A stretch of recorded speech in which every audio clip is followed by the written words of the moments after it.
Ya, Assalamualaikum warahmatullahi wabarakatuh. Perkenalkan kami dari kelompok 2 yang berjudul Teknologi Biopeptisida yang disusun oleh saya sendiri, Labibdia Ulfari, kemudian rekan saya ada Fauzia, Anissa Alia Cantika, dan Yulia Rizky Maulidia.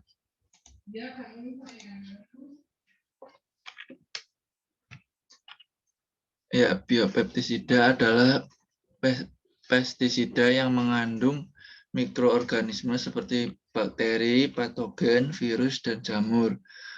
Kemudian pestisida biologi yang saat ini banyak dipakai adalah jenis insektisida biologi atau mikroorganisme pengendali serangga, dan jenis fungisida biologi atau mikroorganisme pengendali jamur. Jenis-jenis lain seperti bakterisida, nematisida, dan herbasida biologi telah banyak diteliti tetapi belum banyak dipakai. Kemudian fungsi dari biopeptisida menurut Novizen 2002, pestisida hayati atau biopestisida umumnya memiliki fungsi sebagai berikut, yaitu repelan atau minimalisir adanya serangga tanaman, umumnya disebabkan oleh aroma yang kuat. Selanjutnya ada antividan, meminimalisir serangga dalam memakan tanaman yang telah diberi pestisida yang dikarenakan cita rasa yang pahit. Yang ketiga ada mencegah serangga untuk bertelur. Yang keempat adalah toksik pada sistem saraf. Yang kelima mengganggu sistem hormon pada tubuh serangga.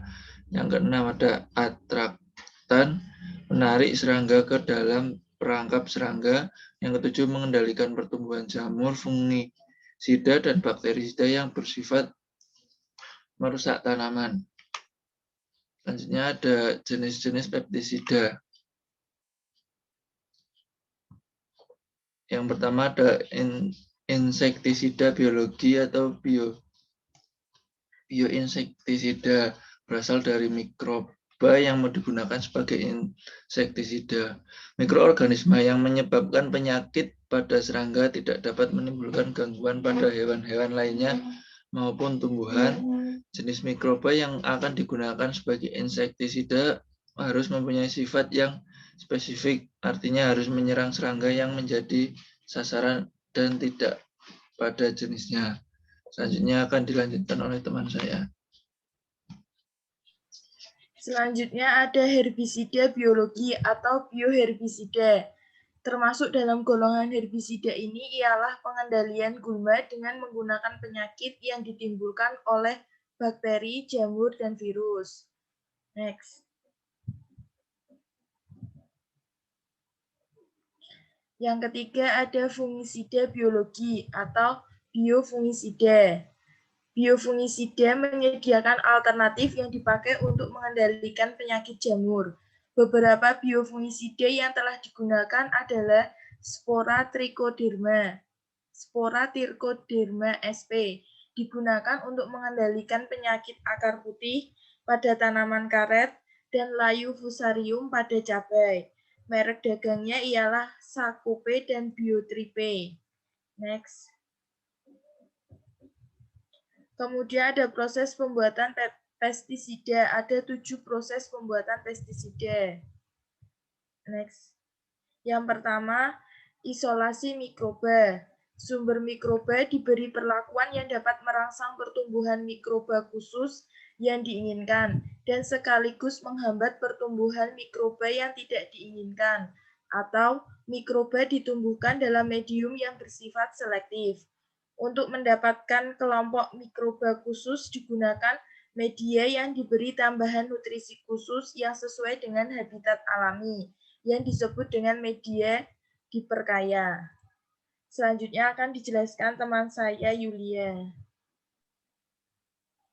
Selanjutnya yang kedua yaitu seleksi mikroba. Dari sejumlah isolat yang didapat, perlu dilakukan seleksi untuk memilih isolat terbaik atau unggul dalam produksi. Sifat-sifat yang harus dimiliki isolat terpilih yaitu yang pertama, murni, bebas dari segala kontaminan. Yang kedua yaitu dapat tumbuh dengan subur, fase adaptasi singkat atau tidak ada. Yang ketiga yaitu dapat menghasilkan produk yang diinginkan atau aktivitas spesifik. Dan yang keempat yaitu mampu menghasilkan produk yang diinginkan dengan konsentrasi tinggi dalam waktu singkat. Dan yang terakhir yaitu mudah disimpan dan dipelihara dalam jangkauan waktu yang lama. Next. Yang ketiga yaitu karakterisasi dan identifikasi. Karakterisasi atau penentuan sifat fisiologis mikroba merupakan dasar dalam identifikasi mikroba secara sistematik. Selanjutnya, identifikasi isolat dapat dilakukan dengan berbagai cara, antara lain yaitu reaksi enzimatik atau tes biokimia, tes serologi yakni reaksi antigen dengan antibodi, kemudian sifat genetik yakni dengan menentukan komposisi basa, urutan basa nukleotida, dan hibridisasi DNA. Dan yang terakhir yaitu urutan asam amino. Urutan asam amino yang menyusun protein adalah spesifik. Mengapa demikian? Karena merupakan refleksi dari urutan basa DNA dan lain-lain. Next. Yang keempat yaitu pemeliharaan kultur. Pemeliharaan kultur bertujuan untuk mencegah kontaminasi dan perubahan genetik serta untuk mempertahankan tingkat aktivitas dan viabilitas sel serta mutu genetik. Oleh karena itu, tahap ini merupakan tahap yang paling menentukan kelangsungan industri. Bila tidak dipertahankan, maka mutu dan jumlah produksi akhir juga tidak bisa dipertahankan. Mikroba mudah sekali mengalami mutasi secara spontan, sehingga mutu genetik kultur relatif sulit dipertahankan dan dapat menyebabkan penurunan kemampuan dalam menghasilkan metabolit. Next. Yang kelima yaitu propagasi kultur dan pembuatan starter. Propagasi kultur bertujuan untuk mendapatkan inokulum yang sehat dan aktif serta tersedia dalam jumlah yang mencukupi.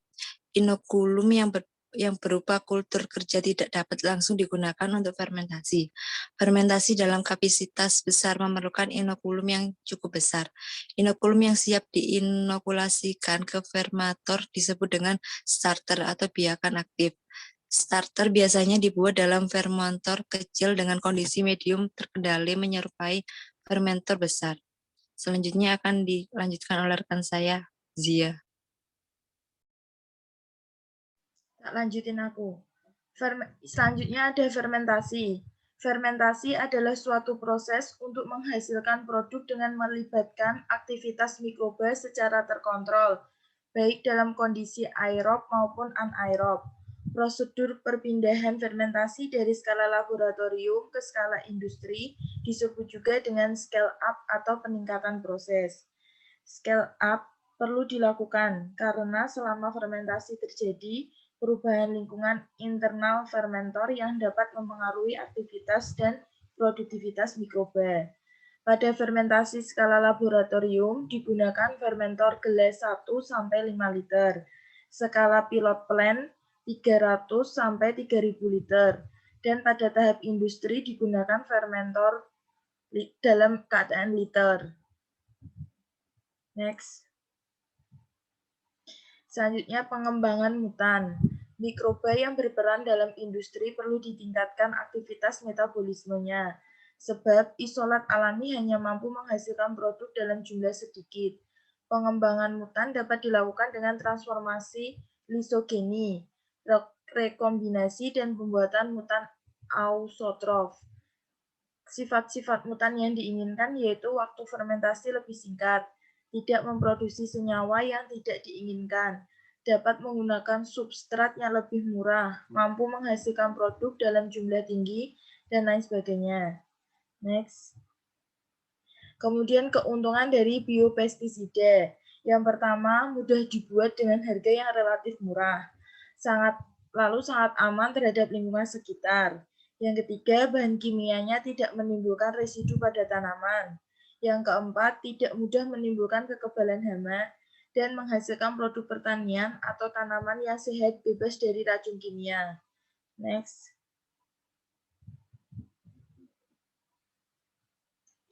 Kemudian kerugian dari biopestisida. Yang pertama, daya kerjanya relatif lambat. Yang kedua, tidak dapat membunuh langsung terhadap hama sasaran. Yang ketiga, tidak tahan untuk disimpan terlalu lama dan kurang praktis karena perlu penyemprotan berulang-ulang. Next. Sekian presentasi dari kelompok 2. Apabila ada salah dan kurangnya, kami mohon maaf. Wassalamualaikum warahmatullahi wabarakatuh.